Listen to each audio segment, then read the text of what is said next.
사랑하는 성도 여러분, 한 주간도 어떻게 잘 지내셨는지요? 오늘도 여러분을 온라인으로 찾아뵙습니다. 오늘도 배우기 전에 함께 기도했으면 합니다. 항상 우리가 당면한 어려움 속에서도 잘 견디며 이길 수 있는 지혜로움을 달라고 기도해 주시고요. 오늘도 말씀을 잘 깨달을 수 있도록 성령께서 함께 해달라고 이 시간에 다 같이 기도하시겠습니다. 자비로우신 아버지 하나님, 오늘도 주님 앞에 기도합니다. 우리가 각자 있는 처소는 다르지만 오늘도 함께 기도의 제목을 가지고 기도합니다. 아버지 하나님, 어려운 환경 속에서 믿음으로 승리하게 하여 주옵소서. 오늘도 말씀 가운데 성령님 임재하시사 우리로 하여금 깨닫도록 인도하여 주옵소서.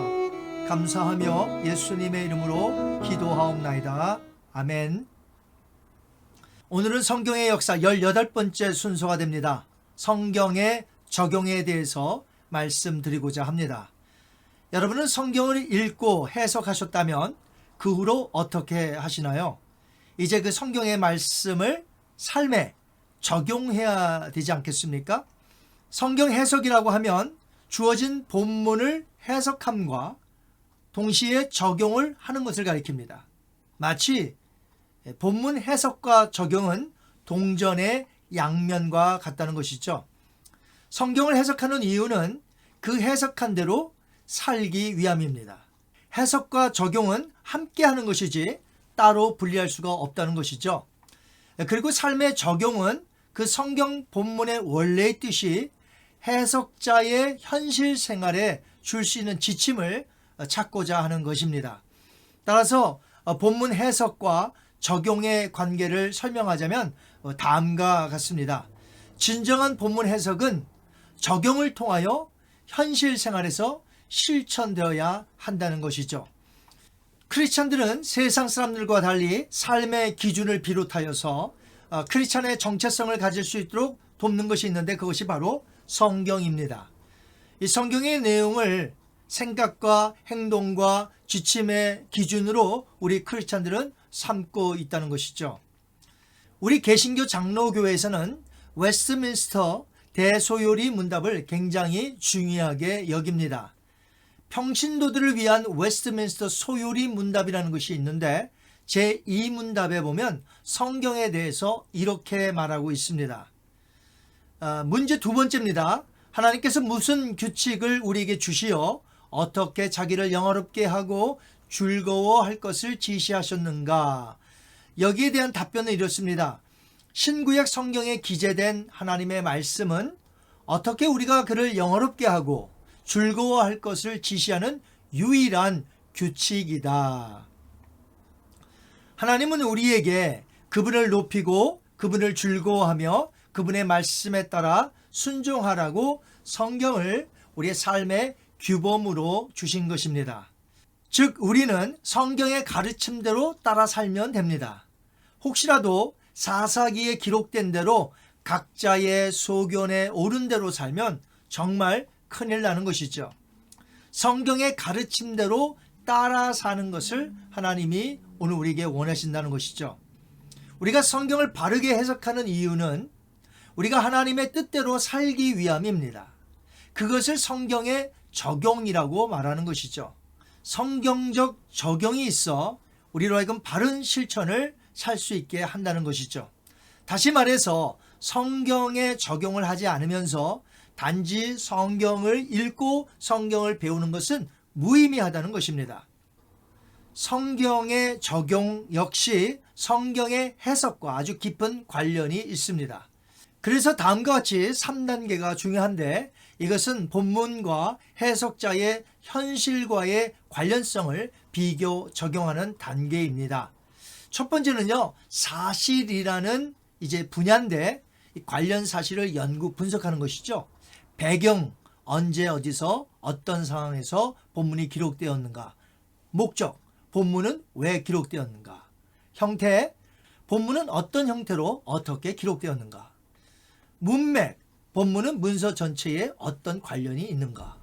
단어, 본문에 나타난 구체적인 단어들은 각각 무엇을 가리키는가 하는 것들이 첫 번째 사실에 관련된 것이죠.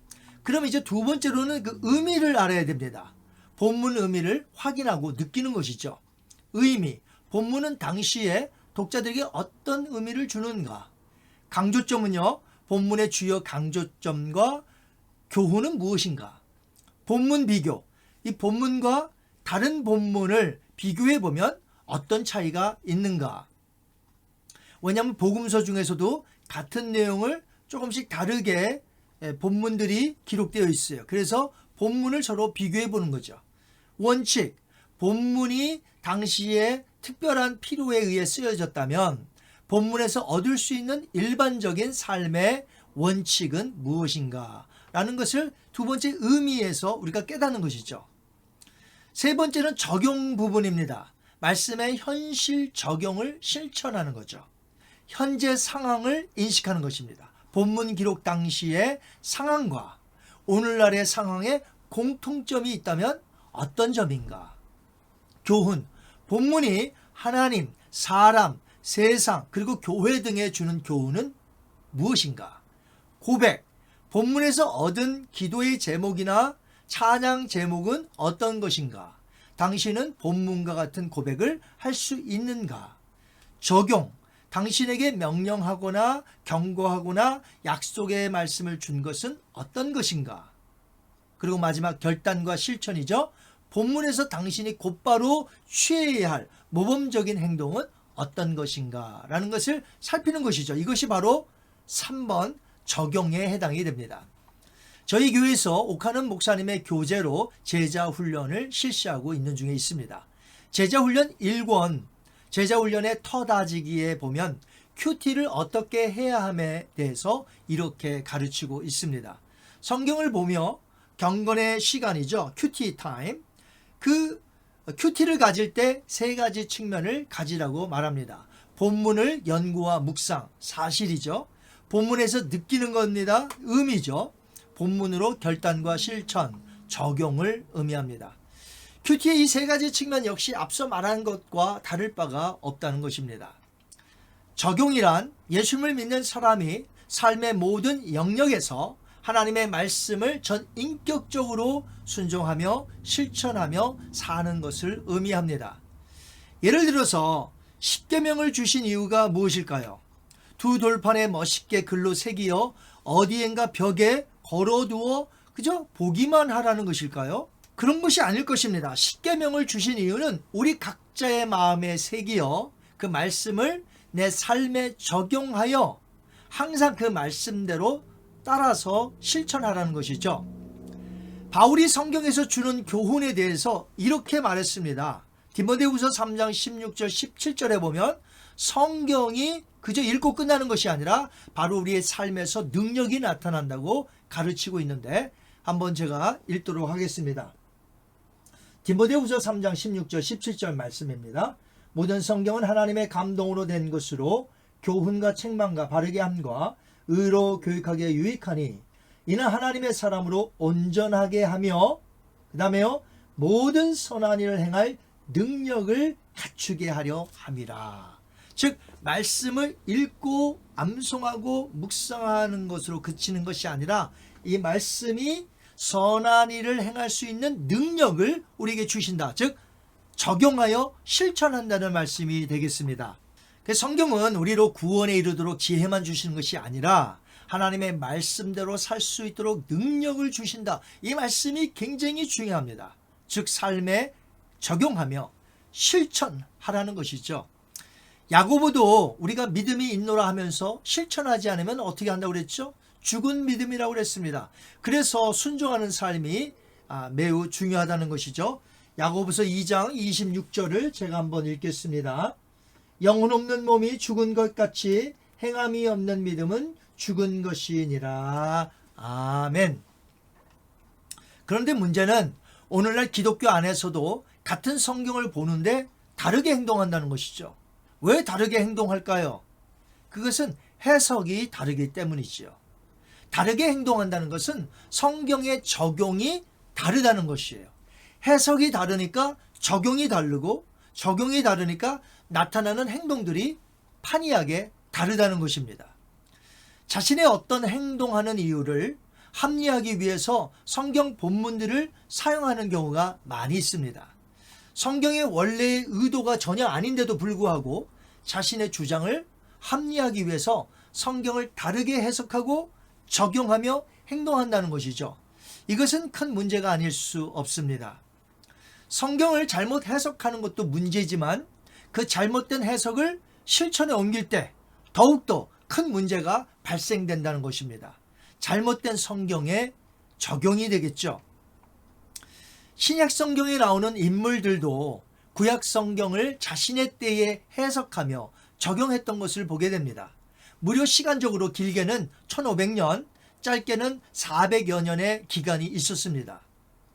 사도행전에 보면 구약을 깨달은 올바른 성경 해석들이 나와요.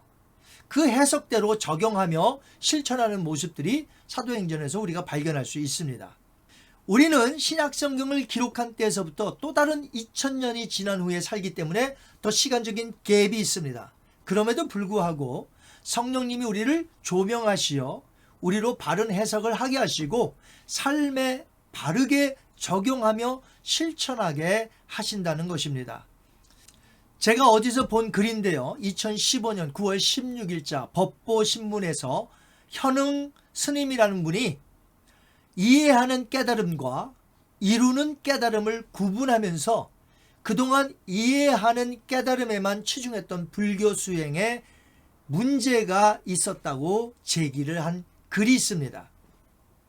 쉽게 말해서 그동안 불교도 이해하는 데만 머물고 깨달음을 현실로 옮기는 노력을 게을리하는 관행을 비판했던 것이죠. 이처럼 불교에서도 그동안 실천은 제대로 이루어지지 않고 오직 도를 깨달음에만 치중했던 것을 지적했다면 우린 살아계신 하나님의 말씀인 성경을 가지고 있는 자로서 어떻게 살아야 될까요? 살아계신 하나님의 말씀인 성경을 올바로 해석하여 깨닫는 데에만 머물러서는 안 되고 각자의 삶에 그 깨달은 말씀을 삶에 적용하며 실천하는 자들로 살아가야 한다는 것입니다. 그것이야말로 하나님께서 진정 원하시는 교회의 모습, 성도의 모습이 아닐까요? 이제 해석하여 깨달은 대로 각자의 삶에 적용하며 사시는 저와 여러분이 되시기를 바랍니다. 이 시간 한번 기도하겠습니다. 자비로우신 아버지 하나님 감사합니다. 오늘은 성경의 적용에 대해서 살펴보았습니다. 성경을 읽고 바른 해석을 하고 깨달음 속에서만 끝나는 것이 아니라 그 말씀을 이제는 삶에 적용하며 실천하여 순종하며 사는 주의 권속들이 다 되어질 수 있도록 주여 인도하여 주시옵소서. 감사하며 예수님의 이름으로 기도하옵나이다. 아멘. 다음 수요일에는 성경과 유대인들의 주석들에 대해서 살펴보도록 하겠습니다. 한 주간도 건강하시고 승리하시기 바랍니다. 감사합니다.